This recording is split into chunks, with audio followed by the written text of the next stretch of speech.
Hello YouTube, welcome back to another review. I've got a really good one today, one I've actually been wanting to ride this bike for a long time. It's the Kawasaki Z900RS version. First off, I'd like to say thank you very much to Kawasaki Abingdon, just south of Oxford, for lending me the bike for this test ride. Basically, as per all my other reviews, I'm just going to hop on and just going to go for a first bare bones initial first ride and just give you my sort of first impressions and what I think of it, really, from having never ridden the bike and just jumping straight on it and going for a ride. And then we'll stop off on the ride somewhere a bit nicer, a little bit scenic, and sort of go over more of the details and specifications of the bike. But first off, what do you think about the looks of this bike? I think it's sort of flown under the radar. I think it is such a stunning bike. This is in the it's like a sort of grey, I'm not sure the official Kawasaki name, but it's like a grey paint here, grey metallic, which looks nice. I personally prefer the sort of orange or the green, but either way, stunning bike.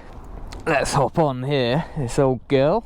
Yeah, I've been wanting to ride this for a long time. I myself own a Triumph Speedmaster, so I know a bit about the parallel twins from Triumph, but this has a 4-cylinder inline 4, so this should be very interesting, comparing it to a parallel twin, which is basically all I've ever ridden, really. I've ridden one triple and then it's just been parallel twins, so yeah, this should be an interesting experience. Anyway, let's start her up.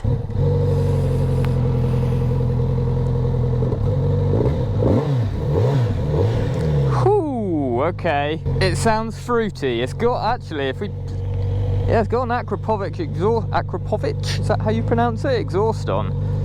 So that's nice. Alrighty.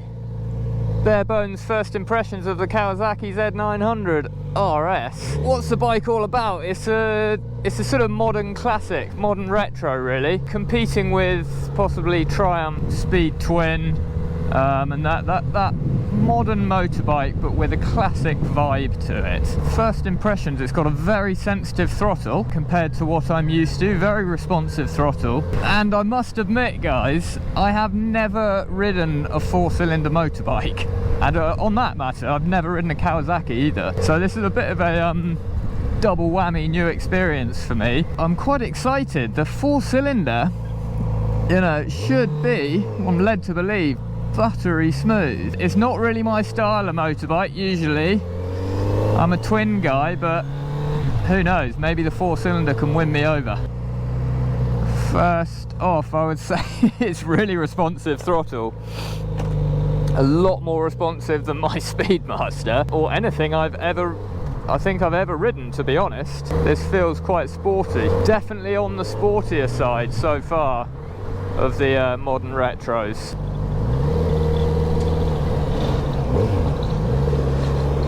It sounds just completely different to anything I'm used to.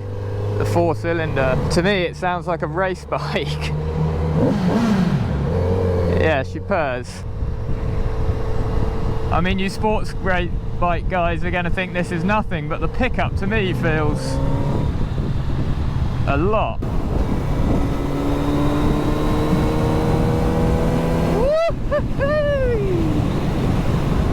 Okay. Wow, I'm not used to that. I'm not used to that 4-cylinder. It's so smooth. Just keeps on pulling. I must say, actually, in the powertrain, the initial first bite of the throttle is very responsive. Quite surprising to me. But then when you carry on, there doesn't seem to be, there were no surprises in the powertrain there. It's very smooth, very predictable, which is nice. I was actually thinking it might be a little bit scary, but that was really nice. Yeah, the riding position's good. It's higher up than I thought. You feel quite, you don't feel low down at all, actually. It feels like quite a commanding position, which is nice. Okay guys, so I've just found some nicer roads here. Please excuse my weird looking contraption here that's holding the GoPro, but it's the only way I can get a good view. So it's an inline 4-cylinder. It's got 100 and it will go over the figures more in detail in a bit, but I think 110 brake horsepower and 98 Newton meters of torque, which isn't loads actually.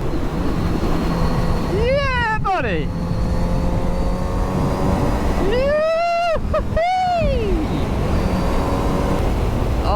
so nice. It's not mega quick, it's not going to scare you actually. Just the right amount of power. Really like that. That 4-cylinder is just buttery smooth. I'm not used to that. Handling is buttery smooth as well. The suspension's lovely. This is a nice road.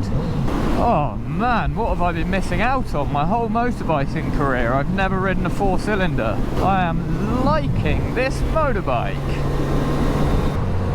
The gearbox is really light, really nice and light, snickety, very confidence inspiring. You know when it's in gear, and it's so light, there's just no effort to change in gear.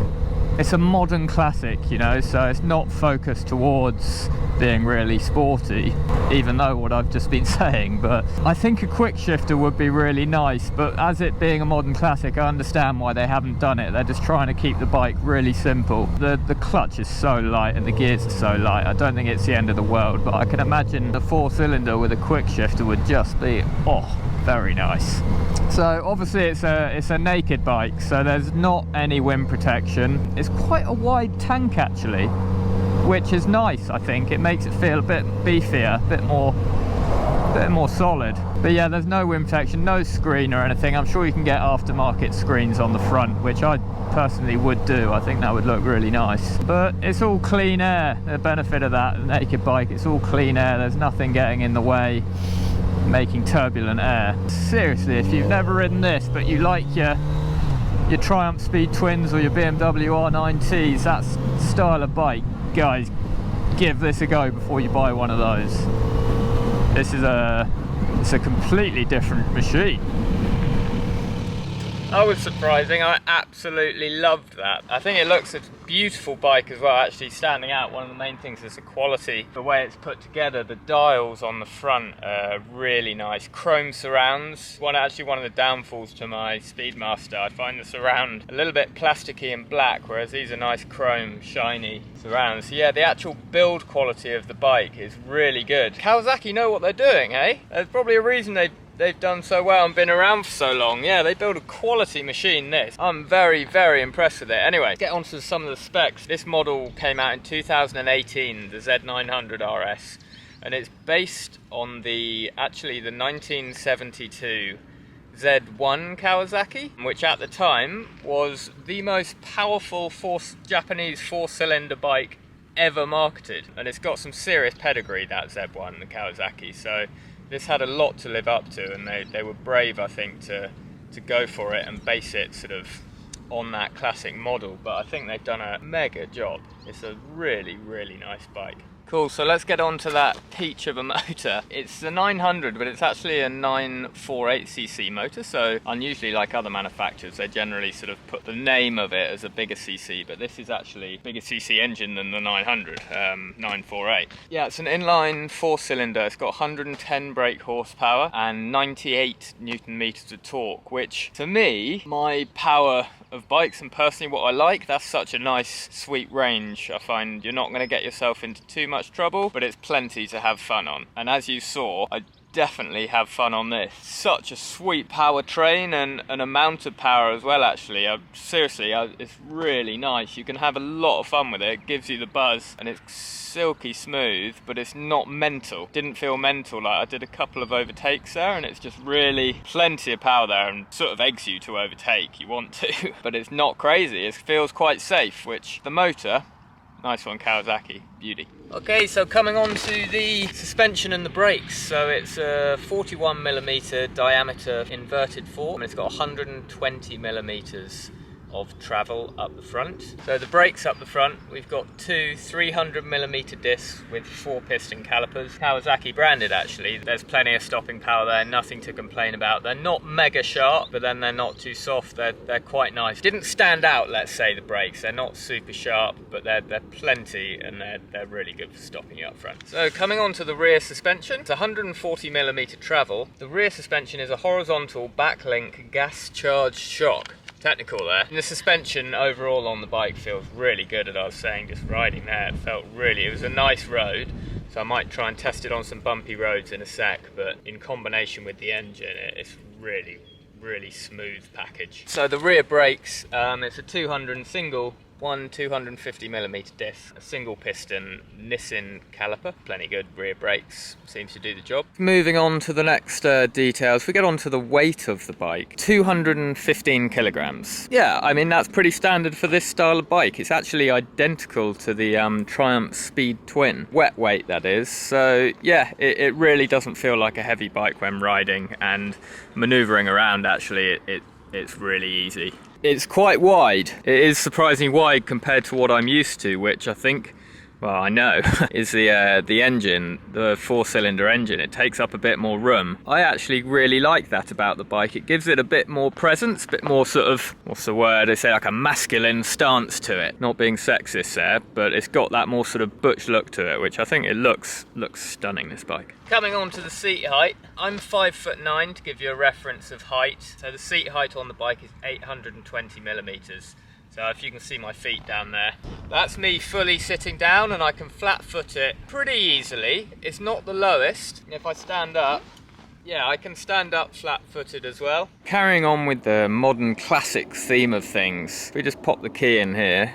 Excuse the green tag on it, that's from the dealer. If you look at the dials here, they're just, I personally think, beautiful. You get your nice analog dials, which are really cool actually. When you're riding it, you sort of look down, and it's not to be overlooked that. It's a really nice feature. But you also get an LCD screen here showing you your fuel, your gear, and a few other features, which is nice to have. So if I turn her on, you've got your gear indicator there, fuel gauge there, really nice and clear, temperature indicator, and you've got your time there, and all you need to do to flick around, if we pan left. It's really simple, this bike. I really like the controls of it. You've got your high and low beam, and this toggle here just switches up between, don't know if that comes out on camera, but your tachometer down below and various information, MPG, etc. Really simple. Just before we get back out on the road for the last final ride and thoughts, what's she sound like? She's got the Akrapovic exhaust on. Let's see what that 4-cylinder silky smooth motor sounds like.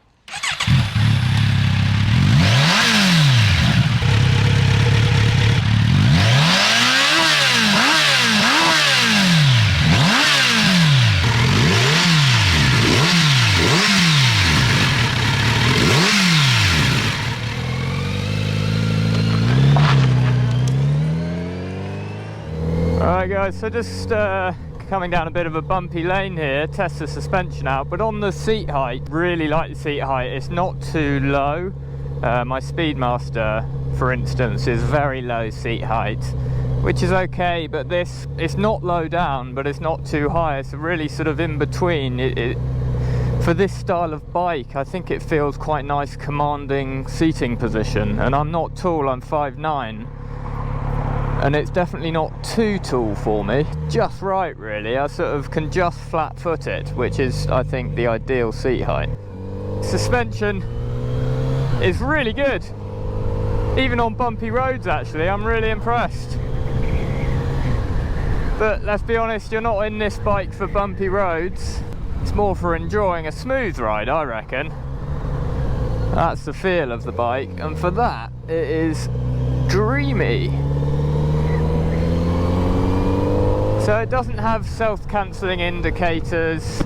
There's actually no riding modes on it. You can change the different levels of traction control. I believe it's off, and then there's a setting 1 and a setting 2. And that's pretty much it with driving adjustability, which is really nice and refreshing, because they're harking back to that classic vibe of the bike. Really nice. I just love getting it out on these open, smooth bits of road. I would love a quick shifter on this, I really would.